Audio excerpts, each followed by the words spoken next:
Bonsoir à tous. À la une de ce journal, l'ultime voyage de mania de l'industrie hôtelière.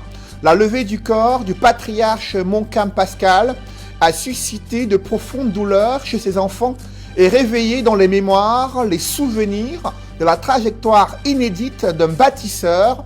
À suivre dans ce journal, la première séquence des obsèques officielles de Montcalm Pascal et le vibrant hommage du représentant du chef de l'État.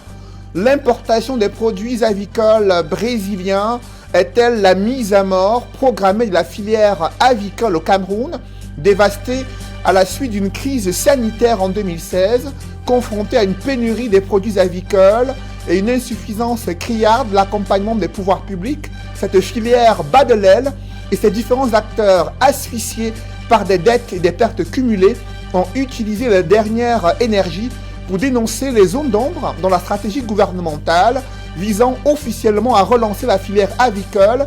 Qu'en est-il réellement? Enquête au cœur de ce journal. Et dans l'escale internationale, Charles Blé Goudé, ancien ministre sous l'ère Laurent Gbagbo et président du COJEP, se dit être un instrument de paix et de réconciliation en Côte d'Ivoire. Il salue l'attitude du président ivoirien Alassane Dramane Ouattara favorable à leur retour sans condition dans leur pays en Afrique de l'Ouest. Vous l'écouterez dans la page internationale du 20h.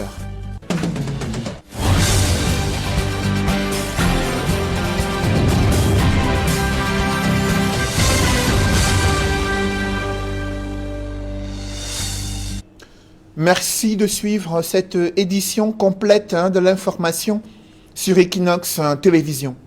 C'est une profonde douleur qui habite les enfants du patriarche Montcalm Pascal, mania de l'industrie hôtelière sur le continent africain.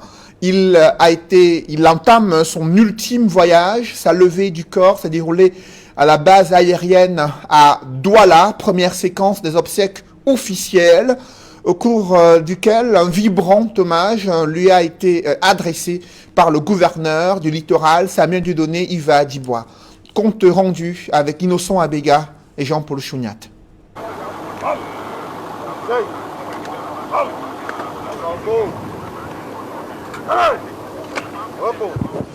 11h55 sur le tarmac de la base aérienne 201 de Douala.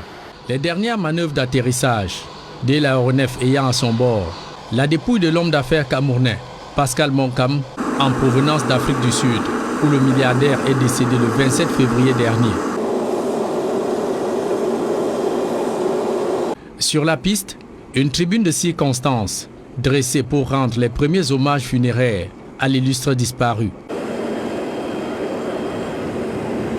Parmi les personnalités à cette première étape de ces obsèques officielles décrétées par le président de la République Paul Biya, la famille tout éplorée et les hautes autorités de la région du littoral, au départ du dernier voyage du capitaine d'industrie en route pour l'éternité.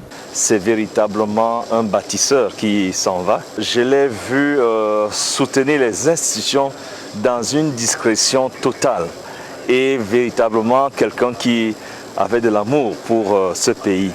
Donc c'est un grand vide qu'il laisse ainsi. Dans son homélie de circonstance, le prêtre célébrant loue les qualités de l'industriel Pascal Montcalm, tout en rappelant à l'assistance que chacun de nous étant pécheur devrait méditer son sort face à la mort.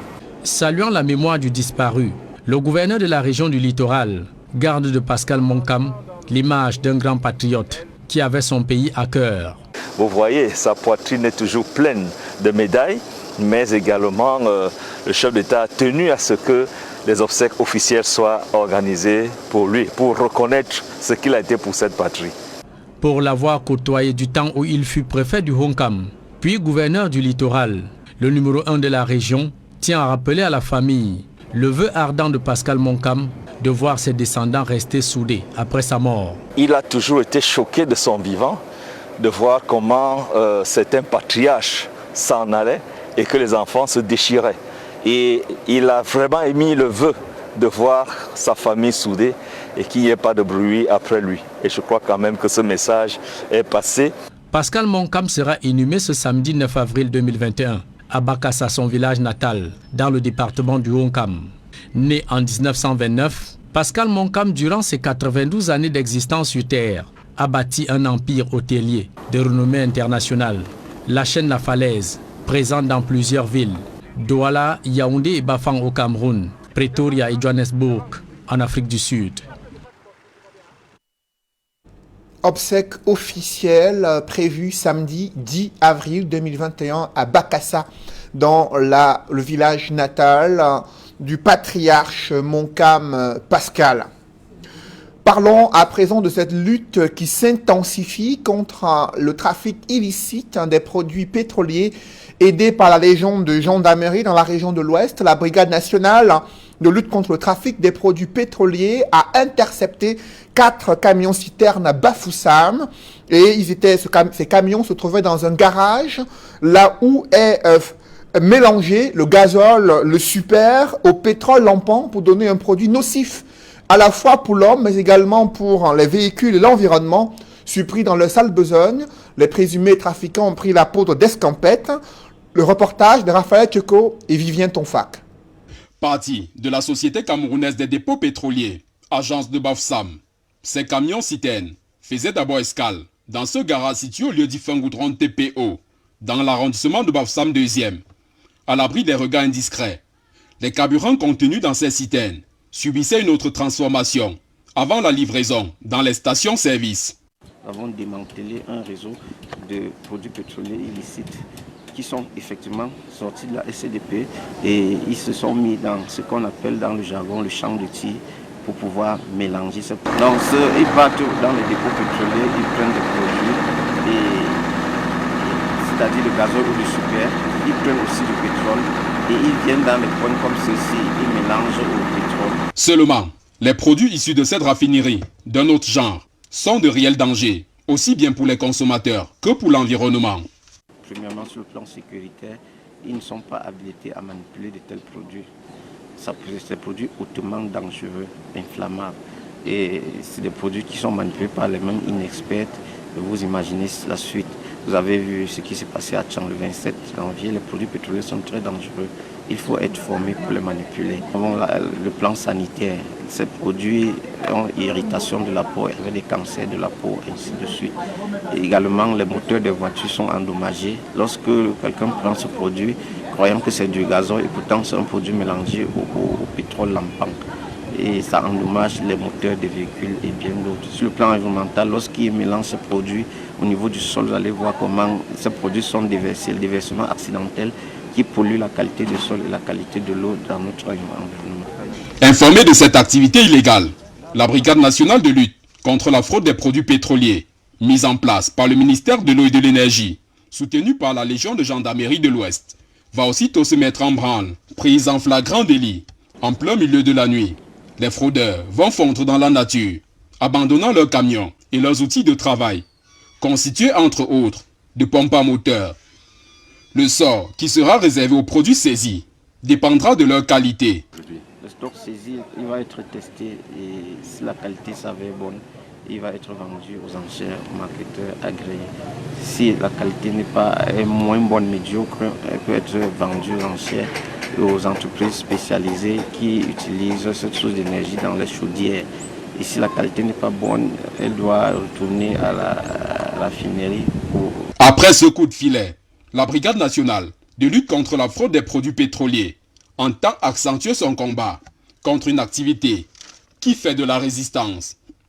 Restons dans la région de l'Ouest avec ces images de barricades posées sur la voie publique à Fumbot. Ce jour, les populations ont bloqué ainsi pendant plusieurs heures l'axe Bafoussam-Fumbane. Elles ont exigé la libération de 3 personnes interpellées par la gendarmerie. Ceci après les récents affrontements entre communautés sur la rive gauche du Noun. La situation est revenue à la normale après la descente du sous-préfet de Fumbot. Il a ordonné la libération de ces personnes. Cependant, qu'est-ce qui explique ces tensions observées sur la rive gauche du Noun, là où des populations se plaignent d'être victimes d'agressions dans leurs champs et d'autres qui revendiquent la propriété de certains espaces litigieux? Explication avec Leclerc Sakem. La rive gauche du Noun, la zone de toutes les discordes. Dans cette localité de la région de l'Ouest, à cheval entre Bafoussam et le Noun, les tensions sont quotidiennes. Des altercations répétitives entre les habitants et des individus qui viennent de Fumbot pour imposer leurs lois. J'ai commencé à s'aimer jusqu'à à peine 8 sions. Il y a 2 hommes qui sont venus vers nous avec 2 machettes. Ils ont fait savoir que ils ne veulent plus que travailler, disons, dans cette zone-là. J'arrive au champ, vouloir semer mon maïs, je vois 2 jeunes hommes gars sortent de là. Madame, quitte de là. Tu fais quoi dans mon champ? Je dis, c'est ton champ depuis quand? Il dit que non, c'est le champ de mes ancêtres. Je dis, quels ancêtres? Je dis, regarde, tu vois les briques. Il y a une maison déjà conçue et que c'était déjà détruit. J'ai dit que mes ancêtres sont enterrés là-bas dedans. Il dit, quels ancêtres? Tu peux venir me montrer? Je dis, oui, je peux venir te montrer. Vraiment, je ne savais pas qu'on pouvait nous chasser au champ. J'ai accouché tous mes enfants que là-bas. J'ai fait 48 ans là-bas. Constitué de 7 villages installés depuis près d'un siècle déjà, ce territoire, principalement agricole, a du mal à retrouver la tranquillité. Les plus de 7000 âmes qui y sont installées sont au quotidien victimes des menaces d'expropriation de leurs terres, d'expulsion et même des menaces de mort. Nous venons d'arriver et nous on a vu même notre maison. On a détruit et passé à côté, porté nos marmites dans la maison et puis égrener le maïs. Un d'entre eux voulait s'adresser à moi. Son frère lui a demandé que tu ne connais pas, ce sont les gens qui habitent ici. Il me dit que prenez vos affaires et partez. Dorénavant, vous ne reviendrez pas ici au champ. Si vous revenez, c'est la machette qui va résoudre le problème. Ils sont en train d'agresser les femmes, ils sont même en train de les violer, ils sont en train de casser les maisons, ils sont en train de piller tout ce qu'ils trouvent. Ils arrivent chaque matin. Ils arrivent en bande de motomanes qui portent 2 ou 3 ou 4 personnes et le soir ils rentrent avec des bagages pleins. Il s'agit des vivres que la population alors qu'ils ont prélevés dans les champs des populations des communautés riveraines.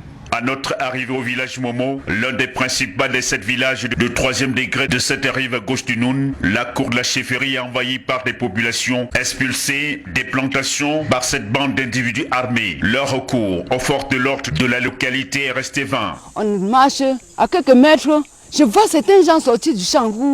Madame partez où? On dit on va regarder. Nous avons même eu à mentir même. Quand on peut regarder notre sœur si vous n'avez pas fait chasser du champ. Ils disent que agent téléphone. On a voulu durcir. Ils ont pris la maman, ils m'ont pris. J'ai durci. Ils ont retiré l'argent avec le téléphone, le briquet. Mon argent était 12 500. Mon téléphone, je me suis agenouillé, j'ai fait un signe de croix. J'ai dit que pardon, mais la puce, pardon, donnez-moi. L'autre a dit que non, donne-lui, mais l'argent, il faut le remettre. Il a dit, ah, je donne quoi? Ils sont partis. Je suis rentré, allé à la gendarmerie, signalé. Quand peut-être ces gens-là devaient dire que c'est quoi, madame? Il me dit qu'il m'envoie à la sous-préfecture, il m'envoie voir le sous-préfet. J'ai dit, le sous-préfet a eu voir quoi quand il a dit qu'on m'a agressé au champ. Idem pour les plaintes auprès du sultan qui dit dans cette note dont nous avons eu copie ne pas reconnaître ces individus aux agissements inquiétants. Ces populations ont sollicité l'arbitrage du gouverneur de la région de l'Ouest après une marche dans les rues de la capitale régionale. Nous sommes dépassés, nous sommes sinistrés et nous sommes en train de demander à monsieur le gouverneur de la région de l'Ouest d'intervenir. Ce lundi, la place du marché du village Momo a été transformée en arbre à palabre par le prophète Donatien Oum. Question d'entendre les partis élever les équivoques, ceci sous instruction du gouverneur. Les gens vont continuer à la recherche de la vie. Il faut qu'ils le trouvent organisé, qu'il y ait une seule et même manière de faire. Quand tu veux être intégré et mener paisiblement ta vie en cultivant, en menant tes activités génératrices de revenus dans la rive gauche du Noun, quelle est la procédure? Et il faut qu'elle soit harmonieuse et qu'elle soit acceptée de tous. Vous qui êtes déjà, que vous sachiez que ceux qui arrivent se conforment et ne viennent pas perturber. Des pareils actes ne datent pas d'aujourd'hui. En 2011, le gouverneur de l'Ouest de l'époque, Samuel Dieudonné Ivadibois, avait tenu une réunion pour résoudre le dit conflit. En 2013, ce conflit a entraîné des morts d'hommes. Après quelques années d'accalmie, le mal refait surface. Vivement que la rage de guerre soit enterrée. Dévasté à la suite d'une crise sanitaire en 2016, confronté depuis cette année-là à une grave pénurie des produits avicoles et une insuffisance criarde de l'accompagnement des pouvoirs publics. La filière avicole bat de l'aile au Cameroun et ses différents acteurs désemparés sont surpris de l'annonce gouvernementale visant à importer des produits avicoles brésiliens. Officiellement, il s'agit de relancer la filière, mais pour certains acteurs, ils voient à travers cette importation la mise à mort programmée de la filière avicole au Cameroun. Qu'en est-il réellement? Quels sont les enjeux et les craintes des acteurs de la filière avicole sont-elles fondées? Élément de réponse dans cette enquête est signé Théophile Tchunke, Eric Watat et Donald Brice Kamgan. Dans ces deux compartiments de sa ferme, Abdel sortait jusqu'à 15 000 poulets de 45 jours par production.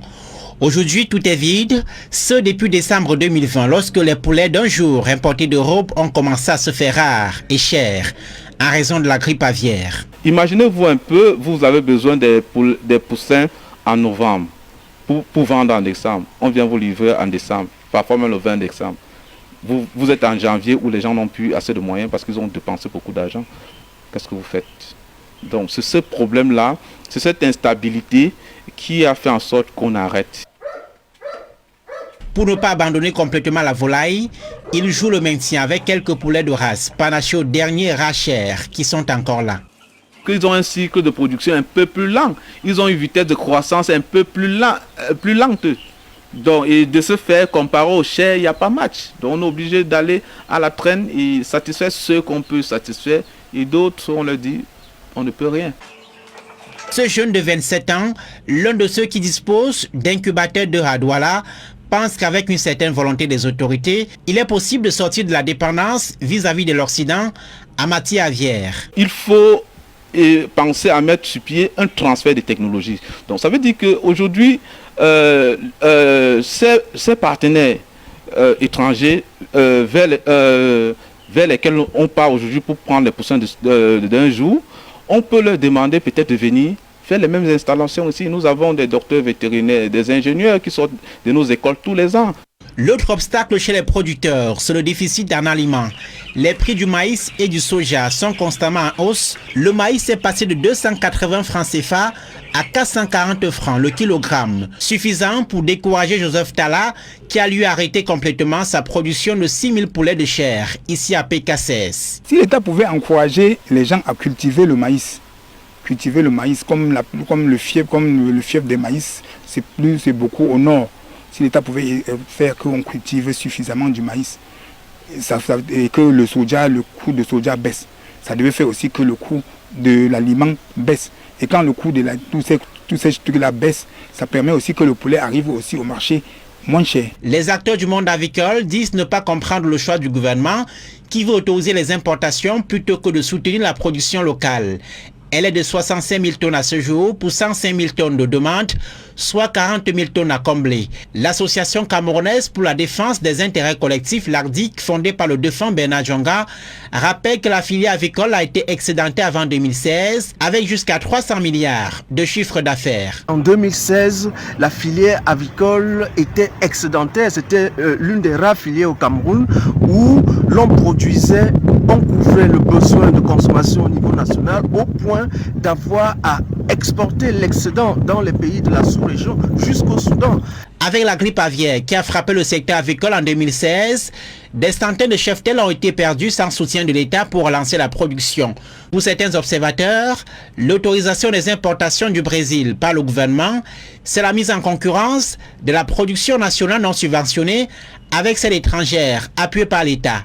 Une mise à mort de la filière aux yeux de certains observateurs qui rappelle les doutes sanitaires qui entourent les poulets congelés.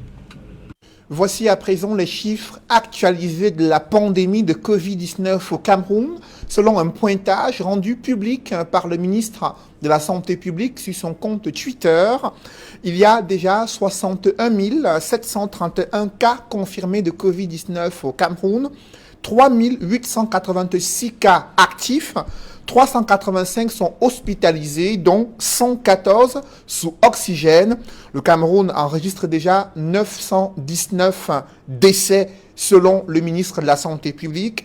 Et au terme de ces chiffres, il fait savoir qu'il appelle les Camerounais à faire plus attention et à se protéger. Le célèbre professeur Didier Raoult note qu'il y a de nouveaux variants de ce Covid qui circulent en Europe. Il note également une recrudescence des cas de Covid à travers le monde et s'inquiète des mécanismes de corruption observés à travers l'élaboration et bien sûr la commercialisation des vaccins à travers le monde. Les précisions du professeur Didier Raoult sont évoquées dans ce reportage signé Nadine Yambou. Interrogé une nouvelle fois sur la crise sanitaire dans le monde, le professeur Didier Raoult dénonce la corruption qui règne dans le processus d'acquisition des médicaments et vaccins contre le coronavirus. Selon l'infectiologue français, des firmes pharmaceutiques s'activent en coulisses pour garder le monopole de la recherche du traitement, de la vente et maximiser les profits. Tout ceci avec la complicité de certains États. Partout où on manie des sommes colossales d'argent, il y a un risque de corruption. Il faut être un enfant pour ne pas savoir ça. À chaque fois qu'il y a un essai qui est financé par l'industrie pharmaceutique, vous créez un biais en faveur du produit de l'industrie pharmaceutique qui le finance. Et dans la plupart du cas, vous êtes incapable de détecter où est ce biais. Face à ce flou observé, le professeur Didier Raoult interpelle les dirigeants à mettre sur pied des mécanismes de contrôle fiables et efficaces pour lutter contre la corruption dans la production et l'acquisition du vaccin contre le coronavirus. Évoquant la question du vaccin, le professeur Didier Raoult se veut prudent après la suspension d'AstraZeneca. D'après le microbiologiste, la période de mise en circulation du vaccin n'a pas respecté les délais impartis. Plusieurs pays étant engagés dans une course contre la montre à la recherche d'un protocole pour lutter contre la pandémie. Il y a des choses que l'on peut découvrir si on a des essais très courts. Le risque de mortalité sur 1000 personnes a été évalué. Il est très très faible, il n'était pas visible. Après, quand on a vacciné 100 000, 200 000 personnes, 1 million de personnes, on voit des choses que l'on n'avait pas vues avant. Et ensuite de ça, dans les choses qu'on voit quand on observe les gens, tout ce que l'on observe n'est pas nécessairement lié au vaccin. Mais il est prudent, quand on a beaucoup de réactions, ce qui semble être plus le cas avec le vaccin AstraZeneca qu'avec les autres, de s'arrêter un moment pour réfléchir. S'agissant des mutations du virus du corona, le professeur Didier Raoult s'inquiète de l'émergence de 2 nouveaux variants. Les variants Marseille 501 et Breton sont actuellement en circulation dans certains pays européens avec des niveaux de sévérité plus ou moins virulents. Et le variant dit Breton, là, qui sévit à Lannion, qu'on voit ici. Et ce qui est intéressant, c'est que c'est un variant très distant. Il est très loin de tout ce que l'on connaît jusqu'à présent. Le deuxième variant d'intérêt, qui est le variant Marseille 501, ce variant, il y en a maintenant une centaine ici. Pour l'instant, il me paraît à ce stade un peu plus inquiétant que le variant breton. Voilà. En clair, pour Didier Raoult, il faudra bien s'attendre et de manière fréquente à de nouvelles souches du coronavirus au regard de la nature et la complexité du SARS-CoV-2 qui mute facilement. Vous vous en souvenez, en février 2021, le gouvernement a contracté un prêt controversé de 55 milliards de francs CFA destiné à la construction d'un complexe sportif à Olembe, non loin de Yaoundé. 2 mois plus tard, les travaux ont-ils connu une accélération? Le ministre des Sports, en visite sur le chantier, reconnaît plutôt une décélération observée ces derniers mois sur le chantier. En clair, il s'agit d'un ralentissement de l'exécution des travaux, une situation due principalement à des problèmes de financement. Selon le professeur Narcisse Mouele-Kombi, le ministre des Sports reconnaît à demi-mot que l'entreprise McGill n'a pas encore obtenu l'argent nécessaire pour achever le projet. La mobilisation de financement résiduel est sur la bonne voie, déclare le ministre au terme de sa visite de suivi et d'évaluation du complexe sportif d'Olembe à Yaoundé. Le professeur Narcisse Mouele-Kombi publie quelques photos du complexe sportif et je vous invite à découvrir à quoi ressemble la chambre témoin de l'hôtel du complexe sportif d'Olembe. Vous allez le voir en image, cette chambre témoin de l'hôtel, selon le ministre des Sports. C'est la photo qu'il a publiée sur son compte Facebook officiel comme chambre témoin du fameux hôtel construit dans le cadre de ce complexe sportif d'Olembe. Aucune date de livraison du chantier n'a été rendue publique sur la page du ministre des Sports. Il a néanmoins appelé l'entreprise McGill à une remobilisation de ses ouvriers pour parachever le chantier du complexe sportif d'Olembe. Dans l'escale internationale, Charles Blé Goudé, ancien ministre sous l'ère Laurent Gbagbo, président du COGEP, salue l'attitude du chef de l'État ivoirien Alassane Dramane Ouattara, favorable au retour de l'ancien président Laurent Gbagbo et Charles Blé Goudé, sans condition en Côte d'Ivoire. À la suite des propos du chef de l'État ivoirien, Charles Blé Goudé se présente comme un instrument de paix et de cohésion et de réconciliation en Côte d'Ivoire. Je vous invite à l'écouter. À l'issue du Conseil des ministres du mercredi 7 avril dernier, le chef de l'État ivoirien, Son Excellence Alassane Ouattara, a pris une décision importante au sujet du retour de Laurent Gbagbo et moi-même en terre ivoirienne. Cette décision a été rendue publique à travers une déclaration, et je cite: Messieurs Laurent Gbagbo et Blé Goudé sont libres de rentrer en Côte d'Ivoire quand ils le souhaitent. Fin de citation. De prime abord, je prends acte de cette déclaration qui intervient une semaine après la confirmation de notre acquittement définitif par la Chambre d'appel de la Cour pénale internationale. Au nom du COGEP et à mon nom propre, je voudrais saluer cette décision du chef de l'État ivoirien qui, à n'en point douté, participera à la décrispation de l'environnement sociopolitique dans notre pays. Ensuite, je voudrais traduire ma gratitude au président de la République en ce que la décision qu'il a prise hier, 7 avril, va œuvrer à rassembler les filles et les fils de la Côte d'Ivoire, comme je l'ai toujours souhaité depuis ma sortie de prison. En ce qui me concerne, je voudrais, une fois encore, renouveler ma disponibilité et ma détermination sans faille à servir d'instrument pour la paix en Côte d'Ivoire. Car pour moi, les survivants à toute guerre, à toute crise, ont un impératif et un devoir: bâtir la paix. Oui, chers frères, chères sœurs ivoiriens, c'est ensemble, dans le respect de nos différences, que nous pouvons bâtir notre pays qui est notre bien commun. Escale internationale, le Tchad et le Bénin se préparent aux élections présidentielles prévues dimanche prochain, malgré les contestations de l'opposition, tandis qu'au Nigeria, des médecins sont en grève, réclamant de meilleures conditions de travail, des revendications soulevées aussi au Maroc par des enseignants. La mouture internationale est signée Gladys Sidé. La grève des médecins au Nigeria entrave les soins des patients.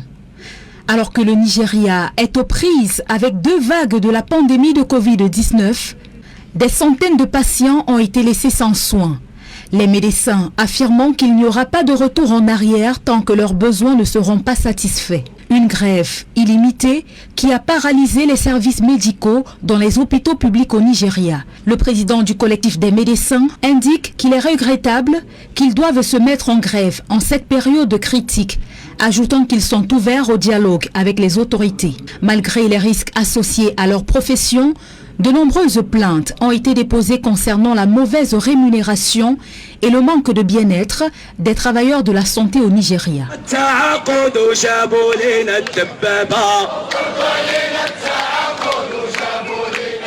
Autre lieu, autre manifestation, celle des enseignants au Maroc qui réclament un meilleur statut. Entre les enseignants contractuels et la police, les couteaux sont tirés depuis des semaines. Les deux corps s'affrontent alors que les enseignants sont descendus une nouvelle fois dans les rues de la capitale Rabat pour réclamer leur intégration à la fonction publique. Ils ont bravé, selon la police, l'interdiction des manifestations en vigueur dans le royaume face à l'état d'urgence sanitaire. La répression menée par les policiers s'est soldée par de nombreuses arrestations. En République démocratique du Congo, des travailleurs humanitaires de l'ONG Oxfam sont accusés d'abus sexuels. S'ajoutent aux accusations d'exploitation sexuelle celles de harcèlement, de fraude et de népotisme. Les lanceurs d'alerte qui ont publié l'information soulignent que les premiers signalements d'abus sexuels remontent à 2015. L'organisation non gouvernementale britannique vient de suspendre 2 de ses collaborateurs. À quelques jours de l'élection présidentielle au Bénin, les partisans du boycott estiment que Patrice Talon est dans un fauteuil sans opposition. Depuis lundi soir, une partie des Béninois du centre et du nord du pays, fiefs de l'opposition, se sont soulevés pour dénoncer une élection non inclusive. Des routes sont bloquées, des manifestants ont été arrêtés. Dans le sud, pourtant, la campagne électorale se déroule normalement, presque sans heurts. Et puis au Tchad, Idriss Déby Itno, qui brigue un 6e mandat, a face à lui 6 candidats. 3 s'étant désistés en guise de protestation. Ils dénoncent l'absence de transparence du processus et soutiennent que les conditions ne sont pas réunies pour assurer un scrutin crédible et transparent. Et du côté du pouvoir, l'on juge le boycott comme une fuite en avant. Idriss Déby Itno, 69 ans, dont 31 au pouvoir, semble plutôt serein face à la vague de contestation enregistrée ces derniers jours. Comme au Bénin, l'élection présidentielle est prévue pour le dimanche 11 avril 2021. En République centrafricaine, Régis Lionel Privat Ndunda, ministre de la Jeunesse et des Sports, est limogé. C'est une décision du président centrafricain, laquelle décision s'appuie sur un récent rapport de l'Inspection générale de l'État ayant établi les crimes de faux, usage de faux et détournement de deniers publics. L'affaire porte sur la vérification des loyers versés par une société de distribution des produits pétroliers au ministère centrafricain de la Jeunesse. Mesdames, Messieurs, c'est la fin de ce journal. Merci de l'avoir suivi. Juste après cette édition de 20h, retrouvez Serge Alain Autou et ses invités pour le débrief du journal sur le plateau d'Equinox Soir. Serge Alain. Construction du complexe sportif d'Olembe, les travaux sont au ralenti. C'est du moins ce que révèle le ministre des Sports. Il était sur le site de construction du complexe sportif d'Olembe. Lui, il a noté une décélération des travaux, en clair, un ralentissement des travaux observés depuis plusieurs mois. Il indique que cela est dû à l'absence de financement pour poursuivre le chantier. Il note que les financements résiduels sont sur la bonne voie. Pourtant, cela fait 2 mois qu'un décret présidentiel a été signé habilitant le ministre de l'économie à pouvoir s'octroyer au nom de l'État du Cameroun un prêt de 55 milliards de francs CFA pour finaliser ce chantier. 2 mois plus tard, l'entreprise McGill n'a pas encore reçu l'argent selon l'interprétation des propos du ministre des Sports. Et sur son compte Facebook officiel, il a publié les images de la chambre témoin du fameux hôtel dans le cadre de ce complexe sportif que vous avez pu le voir en image. C'est Alain. La chambre, vous avez dit quoi? Chambre témoin de ce fameux hôtel très attendu dans le cadre de ce complexe sportif d'Olembe. Et un hôtel à première vue, il s'agissait d'un hôtel 5 étoiles, reste à savoir si cette chambre témoin correspond à celle d'un hôtel 5 étoiles. Non, vous dites que c'est pas encore terminé les travaux. Oui, effectivement, on l'a dit. Mais pourquoi ils nous montent déjà la chambre aujourd'hui? Puisqu'il y a eu ces derniers mois des inquiétudes des Camerounais sur les capacités du gouvernement et de l'entreprise prestataire à achever les travaux avant la date de livraison du chantier qui devrait en principe abriter cette fameuse canne attendue par les Camerounais d'ici janvier 2022. Nous sommes déjà à la fin du premier trimestre de l'année 2021 et des indicateurs concernant ce chantier restent tout de même inquiétants. Vous l'avez dit. Bonne soirée à vous, Cédric. Je vous souhaite une bonne soirée, Serge Alain. Madame, monsieur, c'est donc l'essentiel, l'Equinoxoir, deuxième partie. Rendez-vous lundi 20h. Voilà, madame, monsieur, dans un instant, la suite, Equinoxoir.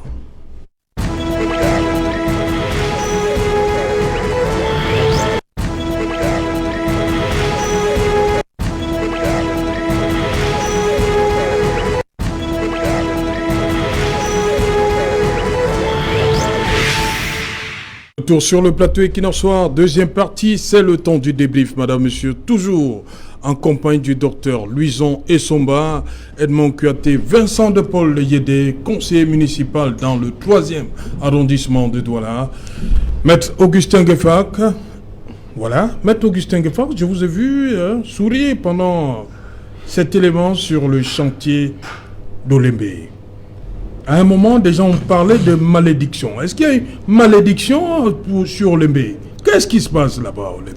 C'est Jalin. Vous ne pouvez pas me dire que l'agrégé ministre des Sports manque de finesse ou bien qu'il n'est pas raffiné.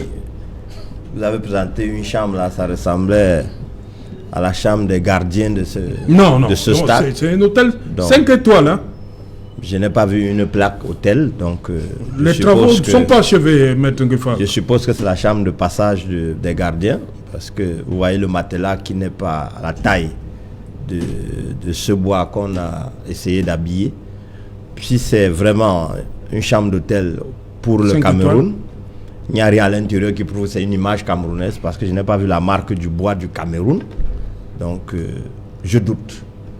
Je doute, c'est Jalin. Au Mali? Ouais. Bon, ouais, je vous ai dit que ce soir, je vais m'efforcer de défendre l'État. Donc, ce n'est pas au Cameroun. C'est pas au Cameroun. Ok. Vincent de Boliédé, vos réactions seraient un peu plus techniques avec Edmond Kouyaté tout à l'heure. Non, mais je crois que... Qu'est-ce qui se passe avec Olembe?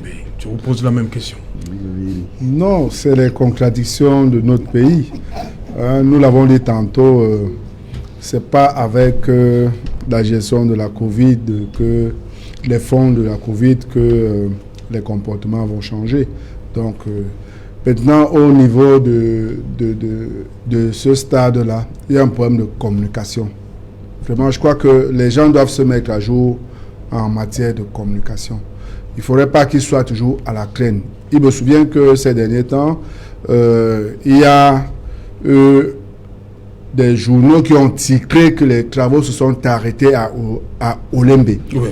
Et c'est à la suite de cela que le ministre fait une sortie. Comme s'il avait été surpris par cette information, il va donc... Il ne dit pas que c'est arrêté, lui dit qu'ils sont au ralentissement. Bon, vous savez, c'est un professeur agrégé. Oui. Donc, un sens. Il peut vouloir dire une chose, mais il l'a dit avec ses propres mots. Donc, dans le cas d'espèce, on se rend bien compte qu'il y a un problème. Mais, et surtout, c'est un problème de communication. Ça s'est passé pour le crédit de 55 milliards. Est-ce que cet argent a été débloqué? On s'est empressé à faire des commentaires là-dessus et c'est une semaine après que le gouvernement vient réagir. Et maintenant, on se rend compte qu'il n'y a pas d'argent. Pourtant, tout le monde a crié à un endettement. Où est donc cet argent? On se rend compte aujourd'hui, avec l'arrêt des travaux, que cet argent n'est pas encore là. Donc, il y a essentiellement un problème de communication ici. De mon point de vue, en tout cas. Oui, docteur Louison Essomba, je vous pose la même question. Y a-t-il une malédiction en Olembe? Pourquoi ce chantier fait tant parler? Qu'est-ce qui se passe? Vous savez, ce chantier porte le nom du président Paul Biya. Justement. Pourquoi on fait ça au président de la République? Je ne comprends pas. Il y a un jet de pierre. c'est-à-dire que le palais a un jet de pierre, c'est-à-dire que si le président se fâche un matin, qu'il veut faire un peu de sport, il va y arriver. Et il constatera à suffire que ce stade qui doit accueillir le premier match de la Coupe d'Afrique des Nations et qui porte son nom de surcroît est à la traîne. On ne comprend pas pourquoi. Les financements qui ont été déployés pour la construction de ce stade, on se rappelle que le ministre des Sports et de l'Éducation physique avait dû résilier le contrat de la société prestataire. On a pris un autre prestataire et nous sommes surpris que jusqu'à ce jour, ce stade n'a pas avancé d'un iota. Au niveau, les travaux s'étaient arrêtés, rien, tout est resté au statu quo. Donc, vous parlez de malédiction, je ne veux pas rentrer dans la malédiction. Mais je dirais peut-être que c'est un mauvais sort. Il y a un journal qui a titré. Peut-être que c'est un mauvais sort qui soit jeté à ce stade, parce que je n'arrive pas à comprendre. S'il y avait une priorité accordée aux infrastructures sportives, ce serait justement celle-là, parce qu'elle porte le nom du président de la République. Alors, avec toute cette auréole présidentielle, on est surpris que les travaux sont à la traîne, et c'est le stade qui va accueillir, comme je le dis, la CAN en janvier, si nous sommes plus loin. Et vous avez suivi l'autre jour, de manière sibylline, ce n'est plus Ahmad Ahmad qui est président de la CAF, c'est un Sud-Africain. Et le Sud-Africain, le président de la CAF, a fait une sortie sibylline pour dire qu'il est toujours constant de remarquer que le Cameroun n'est pas prêt. Il a fait cette sortie, pour ceux qui l'ont suivi d'entre les lignes, il veut par là indiquer que nous ne sommes pas prêts. Et que d'ici peu, justement, à un moment donné, on peut substituer le Cameroun à l'organisation de cette CAN pour la peut-être passer à l'Afrique du Sud elle-même. Donc, il faut qu'on fasse très attention. C'est un stade qui est très attendu. Il est le joueur architectural le plus digne de tous les stades que nous avons. C'est la raison pour laquelle il est choisi, ce stade, pour accueillir le premier match de la Coupe d'Afrique des Nations. Alors, si jusqu'à ce jour, les travaux continuent de traîner, et nous avons vu la sortie du ministre qui apporte des explications un peu comme un beau diable. Il explique, mais on se rend toujours compte qu'il y a quelque chose qui ne va pas. Les financements sont attendus, et jusqu'ici, le stade reste au statu quo. Edmond Kouyaté, on a parlé de 55 milliards pour achever la construction du complexe Olembe. Mais aujourd'hui, le ministre fait une descente. Les travaux ne vont pas au rythme souhaité. Une façon de dire que l'argent n'est pas là. Les 55 milliards n'ont pas été jusque-là débloqués. Non, il est clair que les 55 milliards ne sont pas débloqués, Serge Alain. C'est évident, le ministre l'a avoué. Il a dit que l'actuel prestataire qui est McGill n'a pas encore reçu de l'argent. Donc c'est évident que les travaux vont piétiner. Vous savez, la réussite d'un projet de cette envergure repose sur un triptyque. Coût, qualité, délai. Il est clair que dans le coût, il y a eu un rallongement de coût déjà, et de beaucoup. Parce que voyez-vous, lorsqu'on a procédé à la rupture du contrat du premier prestataire Grupo Piccini, ça ne s'est pas fait dans les règles de l'art. C'est pour ça que vous allez voir qu'il y a beaucoup de problèmes. Nous l'avons dénoncé à son époque, parce que pour rompre un contrat de cette envergure, il y a une évaluation qui est faite. Il y a une expertise qui est faite, c'est-à-dire on doit constater le taux des travaux réalisés en rapport avec le tirage, avec la consommation du budget qui est déjà effectué, et également en rapport avec le chronogramme, parce qu'un projet de cette envergure est soumis à un chronogramme. Lorsque vous dépassez déjà les délais, il est évident que ça va influer sur les coûts, parce que forcément vous allez payer du personnel supplémentaire. Donc, si vous avez prévu par exemple un chantier pour 12 mois et que ça s'étend sur 15 mois, ça veut dire qu'il y a 3 mois de salaire supplémentaire qu'il faut verser. Si vous avez du matériel en location, ça veut dire que c'est du matériel en location supplémentaire. Et donc, il me semble que la rupture a été assez brusque, violente, sans faire une évaluation. C'est pourquoi McGill a beaucoup de problèmes aujourd'hui. Parce que, évidemment, on ne sait pas jusqu'aujourd'hui, est-ce que à l'arrêt des travaux du groupe Pittini, est-ce que le taux de travaux réalisés était concordant avec le budget déjà consommé? C'est ça le problème. C'est pour ça qu'aujourd'hui, il y a trop de problèmes. McGill a de la peine. De temps en temps, l'État se débrouille à verser un peu d'argent, mais ça se dilue, n'est-ce pas? On ne peut pas aujourd'hui véritablement s'en prendre à McGill parce qu'il va vous dire « je n'ai pas d'argent ». Et aujourd'hui, il a un défi, c'est de réaliser les travaux et de réaliser les travaux à tous les prix. C'est ça le problème. Donc, on aurait dû faire les choses dans les règles de l'art dès le départ. Vous avez évoqué... ça coince donc? Mais ça coince tout simplement parce que nous avons refusé de faire les choses comme ça se doit dans notre pays. C'est pour ça que ça coince. Lorsqu'on a échoué, n'est-ce pas, dans un projet de cette taille-là, il est difficile de se rattraper. Parce que ce qu'on fait là avec McGill, on essaye de recoller les morceaux. Mais ça va être très difficile. Nous l'avions dit en son temps, que ça va être très difficile tel que les choses ont été faites. Et vous savez que Gruppo Pittini continue de réclamer 27 milliards de francs. Alors, pourquoi une évaluation n'a pas été faite dès le départ pour savoir qu'est-ce qui a été réalisé comme travaux, qu'est-ce qui a été tiré? Parce que vous savez que ce projet-là avait reçu l'appui financier d'une banque italienne, Intensa. Yes. Il me semble que cette banque même a été en difficulté à un moment donné. Alors, qu'est-ce qui a été tiré? Vous savez, quand le chef de l'État a habilité le ministre de l'économie à contracter 55 milliards, les Camerounais ont dit que non, le projet va coûter 200, c'est-à-dire 165 milliards initial. 213 milliards. 213 milliards. Ils ont raison. C'est pour ça que je parlais de la reddition des comptes. À partir du moment où vous ne leur avez pas dit combien vous avez consommé sur le budget de départ, c'est-à-dire les 165 milliards, combien est-ce que l'Italie, Gruppo Pittini a consommé, vous ne leur avez pas dit. Donc eux, ils supposent que le premier budget a été entièrement consommé et que vous avez besoin de 55 milliards supplémentaires. C'est ça aussi la reddition des comptes. Quand vous gérez tout dans l'opacité, dans le noir, dans l'obscurité. Donc il y a un problème véritable de communication. Il y a un problème de communication, il y a un problème de gestion. Ça tombe avec ce que nous avons dit tout à l'heure. En première partie. C'est-à-dire la reddition des comptes. Il faut apprendre à rendre compte quand on gère la chose publique. Vous allez vous rendre compte, ce n'est pas le seul projet lié à la Cannes. Si vous allez à Garoua, tous les travaux sont arrêtés. Justement, le monsieur qui essayait de nous justifier qu'un sac de ciment coûte 16 000 et que... non, là c'était un Mbappé-Lépé. Un camion. Oui. Et c'est le même monsieur qui avait les travaux de Garoua. Je connais très bien ça. Nous parlons là de Prime Potomac. Oui, c'est lui qui avait également les travaux de stade de Garoua et l'hôtel de la Bénoué. Les travaux sont arrêtés. Rien n'est fait. Et puis aujourd'hui, personne ne lui pose la question. C'est ça le problème. Pourtant, ce monsieur a quand même reçu près de 3 milliards de nos francs. Parce qu'il avait reçu au total comme package des projets pour 26 milliards de francs. Et il avait déjà reçu près de 6 milliards de francs. Et les travaux n'ont pas avancé.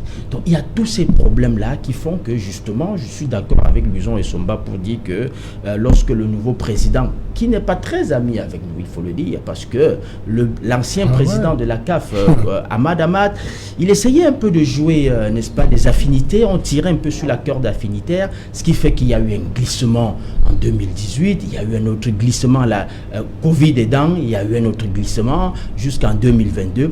Et vous savez que ce stade d'Olembe, conformément, n'est-ce pas, au texte de la CAF, doivent être disponibles 6 mois avant le démarrage. Alors, il nous reste combien de temps? C'est-à-dire que si la Coupe doit démarrer en janvier. Oui, il nous reste 2 mois pour livrer. Et il nous reste 2 mois pour livrer le stade. Est-ce que techniquement, nous serons à la hauteur, n'est-ce pas? Même si aujourd'hui, on mettait les 55 milliards à la disposition de McGill, est-ce que dans 2 mois, ils seront capables de livrer les travaux?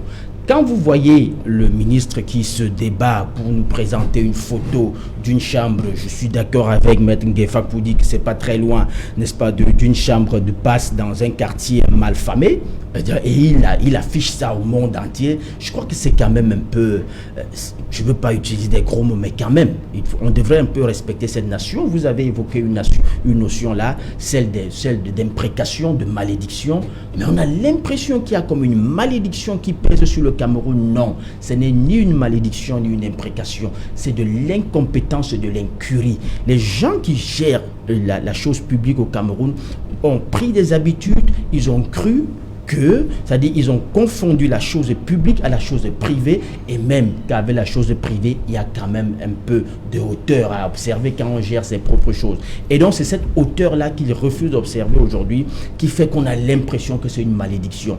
Monsieur l'ancien ministre des Sports ne devait pas se permettre de rompre un contrat avec Pitini sans, n'est-ce pas, se soumettre aux exigences réglementaires, n'est-ce pas, en la matière. Voilà, on va faire, le temps nous prend par la gorge, là on va faire un dernier tour. Le président Ouattara a décidé hier de supporter les frais de retour de Laurent Koudou-Gbagbo et Charles Blé Goudé. Charles Blé Goudé et Laurent Koudou-Gbagbo qui peuvent rentrer en Côte d'Ivoire. Un mot, cher monsieur, sur cette décision du président Ouattara? Ça, je vais terminer avec vous. Ah, d'accord.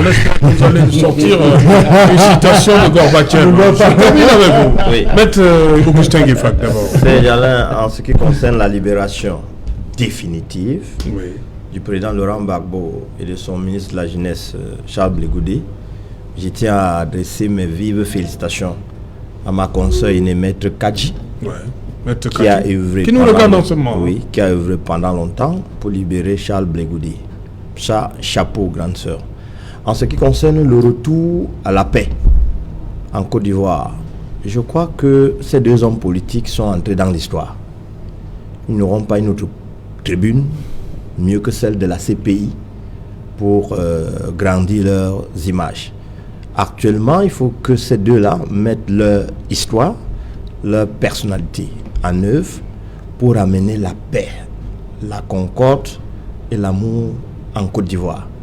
Je crois que c'est ce que je peux leur souhaiter. Je crois qu'ils sont sur la bonne voie. Bon, tous les va-t-en-guerre qui étaient là en Côte d'Ivoire, je crois qu'il y a une bonne partie que la nature a ramené là où ils doivent être. Les deux qui reviennent, je crois que c'est des vrais très grands poids lourds. Ils sauront ce qu'il faut faire. Je peux terminer en disant que, comme leur Premier ministre, on ne peut pas vous payer un billet d'avion first class, vous restituez tous vos droits, vous demandez de revenir dans votre pays pour vous conduire à la maison. Je crois que la notion de 20 ans par contumace, c'est une question interne, dans l'intérêt de la paix. M. Ouattara, malgré tout ce qu'il peut avoir comme gros bras, devra taire, parce que les deux là, retourner sur le sol ivoirien tel qu'on connaît, si on leur montre la route de Maca, je crois que cette fois, il partira lui-même du pays pour ne plus jamais y retourner. Alors, vous voulez parler de l'histoire de casse de la BCAO à Abidjan, qui avait conduit à une condamnation de 20 ans. On ne peut pas condamner un chef d'État pour complicité de destruction d'une banque à 20 ans. Complicité, ça veut dire qu'il n'était même pas là. Donc, c'est dubitatif.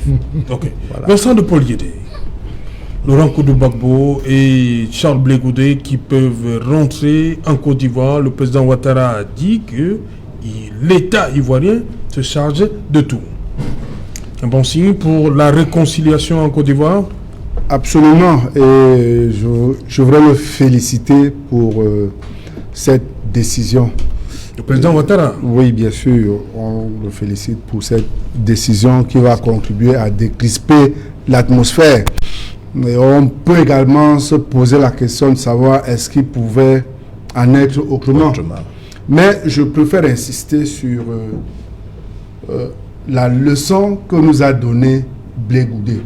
Une leçon de fidélité et de loyauté que les jeunes Africains qui s'engagent en politique doivent désormais copier. Il est resté fidèle à son mentor jusqu'à la dernière minute, au point de risquer une condamnation à vie. Il n'a jamais changé de posture.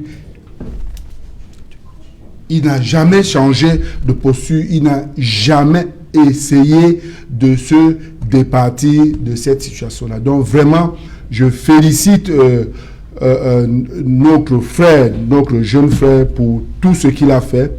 Et nous souhaitons que leur retour en Côte d'Ivoire, qui est tant attendu, contribue effectivement à ramener la paix en Côte d'Ivoire.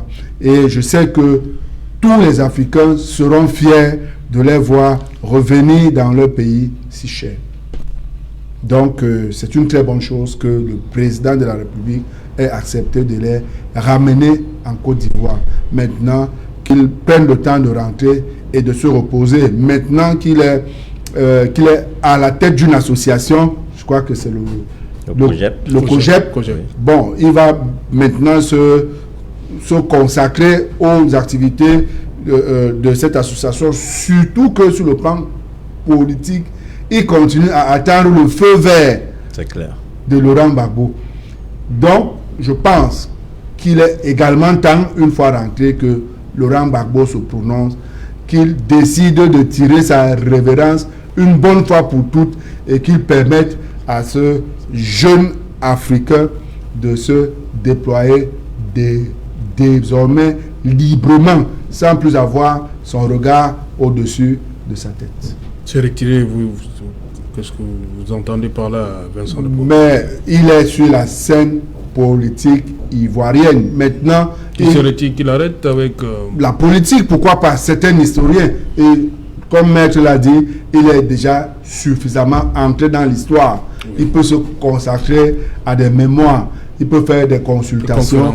Il peut faire des conférences. Il y a plein de choses qu'il peut faire désormais. Il n'a pas besoin de courir après le pouvoir. Voilà, j'interroge maintenant l'analyste politique que vous êtes, Edmond Kouyaté. Laurent Koudou, dans une sortie, Charles Blé Goudé demandait aussi au président Ouattara de mettre ses papiers aussi, parce que on ne peut pas parler de remettre des documents officiels à Laurent Koudou Gbagbo sans penser à Charles Blé Goudé. On espère que tout naturellement, si le président Ouattara s'est exprimé pour le retour des deux, je dis que les papiers, ça va de soi, ça va suivre, les papiers de Charles Blé Goudé. Évidemment, on ne peut pas aujourd'hui dissocier le cas Blé Goudé de celui, n'est-ce pas, du président Gbagbo. Ce serait très difficile. Ils sont comme désormais un peu comme liés par un destin commun. Et donc, je vais dire, vous ne pouvez pas séparer les deux hommes. Je suis un peu embêté parce que, vous savez, monsieur Ouattara nous a appris à dire une chose à 8 heures et dit son contraire à 10 heures. Donc, je suis un peu très embêté par rapport à cela. Par rapport à l'autre mandat, c'est ça? Il n'y a pas que ça. Pour nous qui nous intéressons un peu de très près à la vie politique ivoirienne, nous savons qu'il n'a jamais dit une chose et qu'il est vraiment tenu parole. Je suis un peu très embêté par rapport à cela. Je voudrais me réjouir, n'est-ce pas, qu'il ait enfin retrouvé raison et de comprendre, parce que nous savons très bien que lorsqu'il a été acquitté en première instance à la CPI, il a manœuvré, il a fait feu de tout bois pour que, n'est-ce pas, le procureur fasse appel et qu'il soit condamné en appel, que les deux hommes soient condamnés en appel. Nous savons toutes les manœuvres qu'il a dû orchestrer, n'est-ce pas, en background pour que cela se fasse. Ça n'a pas été, ils ont été libérés. Il faut comprendre, ce qui est évident, c'est que la présence du président Gbagbo sur le sol ivoirien va redistribuer un peu les cartes politiques et ça va chambouler un peu la donne politique, n'est-ce pas, en Côte d'Ivoire. Désormais, les vagues ne vont plus être tranquilles. C'est de ça dont il est question. Vincent Depaul, lui, pense qu'il est temps pour le président Gbagbo de se retirer.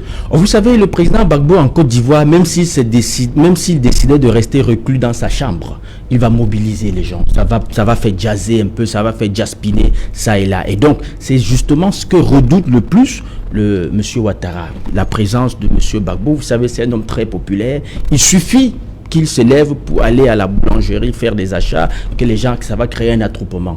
Et ça, c'est pas très bien vu par quelqu'un comme M. Ouattara qui voudrait quand même, qui a horreur, n'est-ce pas, des masses, qui a horreur de tout cela. Et donc, forcément, il devrait vivre avec ça, il devrait conjuguer désormais avec ça. La vie politique ivoirienne, désormais, se fera avec la présence du président Gbagbo sur le sol ivoirien et du président Charles Blé Goudé. Et vous savez que ces deux personnalités qui ont la réputation d'une grosse capacité de mobilisation, s'ils décident de mettre tous les Ivoiriens dans la rue, ils vont le faire. Et donc, je pense que Monsieur Ouattara va surfer un peu là-dessus. Vous savez qu'ils sont condamnés pour une affaire de casse de la BCEAO. Je crois que ça va servir un peu de monnaie de chantage. Il peut pas les entraîner, et ça, je rassure. On n'en parle pas beaucoup, hein. On ne va pas... Oui. Le président Ouattara ne s'est pas exprimé dessus. Il ne s'est pas exprimé dessus. Pourquoi? Chaque fois qu'on lui a posé la question, je me souviens lors d'une interview avec une chaîne consoeur, une chaîne internationale consoeur à vous, on lui a posé la question avec insistance, est-ce que vous allez prendre un acte d'amnistie ou de grâce pour éviter que le président Gbagbo n'aille en prison avec le président Blé Goudé? Est-ce que vous allez... Il a dit, je ne veux pas en parler. Donc, chaque fois, il a botté en touche. Peut-être qu'il évite que l'exécutif s'interfère dans le judiciaire. Oh non, en ce moment, l'exécutif a vidé le dossier. L'exécutif a vidé complètement le dossier. Et donc, le seul acte qui puisse être posé, constitutionnellement, il a le droit de prendre un acte d'amnistie ou de grâce pour permettre que le président Gbagbo, n'est-ce pas, retrouve complètement sa liberté maintenant qu'il a été blanchi du côté de la CPI. Mais je crois qu'il va utiliser un peu ça comme monnaie de chantage, c'est-à-dire obliger le président Gbagbo à se taire, à s'éloigner de la vie politique, lui brandir cela comme un chiffon rouge à chaque fois. Si tu oses trop en politique, écoute, je te rappelle que les portes de la MACA sont ouvertes, donc il faut que tu restes tranquille. Il ne prendra pas d'acte d'amnistie, il ne le fera pas. Il va lui dire, reste chez toi, reste tranquille, occupe-toi de ta vie, ne t'occupe pas de la politique, parce que si tu le fais, écoute, à tout moment, je peux demander au procureur de faire son travail et de venir te chercher. Je crois que c'est comme ça que ça va se jouer. Docteur Louison Issoma, sur ces nouvelles pages de l'histoire de la Côte d'Ivoire qui vont sûrement s'ouvrir avec le retour du président Gbagbo et Charles Blé Goudé. Peut-être que je vais emprunter une autre grille de lecture pour indiquer que, généralement, on le dit, si on tient les bœufs par les cornes, on tient les hommes par la parole. Je crois que la parole de Ouattara est suffisamment claire, que le retour de Blé Goudé et de Gbagbo est un retour souhaité et qu'il reconnaît le statut d'ancien président à Laurent Gbagbo. Ça veut donc dire que s'il reconnaît le statut d'ancien président, il bénéficie donc des immunités, des garanties. Bon, maintenant, pour que ces garanties soient totalement confirmées, et là je peux rejoindre l'analyse d'Edmond pour indiquer qu'il peut prendre un décret à lui accordant la grâce ou une loi d'amnistie. C'est-à-dire que surtout l'amnistie qui va totalement effacer la condamnation des 20 ans dont il fait l'objet au niveau interne. Mais maintenant, moi je pense que le président Ouattara a tout intérêt d'instaurer la paix en Côte d'Ivoire.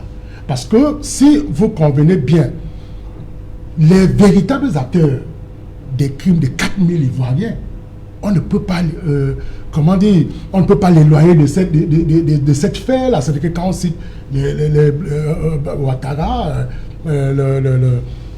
Guillaume Soro, et ainsi de suite, mais Ouattara peut en répondre. Donc, il est conscient de ce qu'il faut restaurer la paix en Côte d'Ivoire. Et je vous assure, je ne lis pas dans une boule de cristal, ou bien encore, je ne suis pas prophétique, mais je vous dis ceci, Laurent Gbagbo a 75 ans. En 2025, il en aura 80. Je pense que ce monsieur a encore un mandat en Côte d'Ivoire. Donc, il va laisser la Côte d'Ivoire comme président de la République à 85 ans. Et je parie que, après Laurent Gbagbo, les Ivoiriens vont couronner Blé Goudé en lui donnant encore, en lui conférant les suffrages pour un poste de président de la République. Donc, l'analyse que nous faisons là, je crois que si d'ici 5 ans, Dieu nous en préserve, vous verrez que ces éléments, ces grilles de lecture ne seront pas très éloignés de la réalité en Côte d'Ivoire. Et je voudrais finir pour dire cette belle citation de Loisel qui disait que qui a mangé loi du roi, oui, loi même du roi, 100 ans plus tard, arrangera le plus. Ça veut dire que qui a mangé l'argent du Covid, arrangera le plus. On va engager ça. Donc l'argent du Covid qui est l'agent loi du... Oui, loi du roi. Reprenez pour nous là. Alors, c'est l'hôtel Loisel qui dit ceci. Oui. Qui a mangé loi du roi, même 100 ans plus tard, arrangera les plumes. Ça veut donc dire que qui a mangé l'argent du Covid, même 10 ans plus tard, arrangera les plumes. Merci. C'est sur cette note qu'on termine cette édition, madame, monsieur. Merci à vous, docteur Louison Issoma. Merci, Maître Nguefa. Merci Edmond Kouyaté. Merci, monsieur le conseiller. C'est moi. Voilà, Vincent de Paul Guédé. Madame, monsieur, nous sommes arrivés au terme de cette édition Equinox Soir. Rendez-vous demain pour la dernière de la semaine. Bonsoir, Lembe Yezoum.